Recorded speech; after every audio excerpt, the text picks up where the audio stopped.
Welcome to Longbenton Station, serving the neighbourhood of the same name and located on the yellow line of the Tyne and Wear Metro. But what looks to all the world like a nice, though mundane, legacy suburban railway station actually holds a unique place on the Metro, as the official station for poetry. That certainly sounds intriguing, so as a poet myself, I thought I'd go and take a look.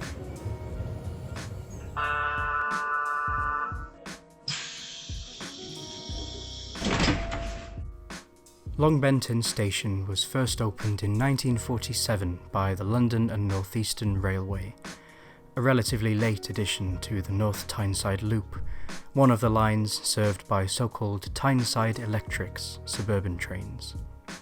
The boxy but vaguely neoclassical design of the station building was likely inspired by contemporary modern architectural motifs famously introduced onto the London Underground by Charles Holden.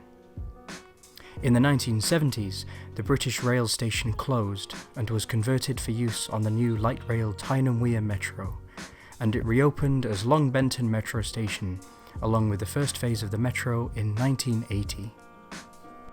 And later on, in 1999, the station was refurbished and received a new shelter on its north side, as well as specially commissioned artworks throughout.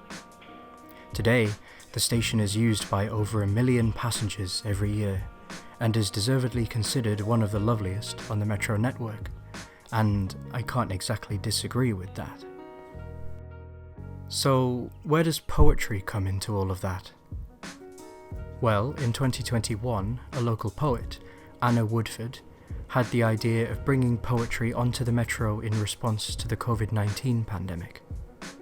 Users of other transport networks might find the concept familiar. On the Tube in London, for example, a changing selection of poems have been displayed in train carriages for decades now. And the Metro liked the idea. They commissioned 4 poets to write works that would in turn be put on display on the platforms of Longbenton Station in July that year.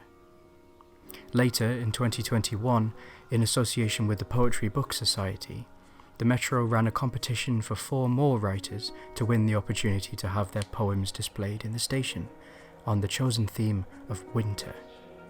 And in 2022, the competition ran again, on the theme of home, and the 4 winning poems went up on the platforms earlier this year. While I don't know the exact reason why Longbenton was specifically chosen to be the home of poetry on the Metro, I'd say it's definitely a very nice spot for a bit of verse. I'm a big fan of things like this. Just like with visual art, featuring poetry in a location like this is a brilliant way to introduce thought-provoking and entertaining writing to the wider travelling public, offering the opportunity for inspiration or quiet reflection while waiting for a train. I hope the scheme continues, or even spreads to a trail of other stations, or even onto the trains themselves. If you'd like to read the current set of winning poems, I'd definitely recommend a visit to the station to see them in situ, or alternatively you can read them and previous year's poems online. I'll leave a link in the description.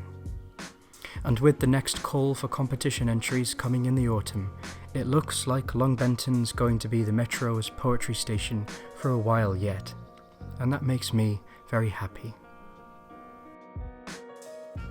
If you enjoyed this video, please feel free to drop it a like and consider subscribing to see more content all about the Metro and transport in the North East and beyond.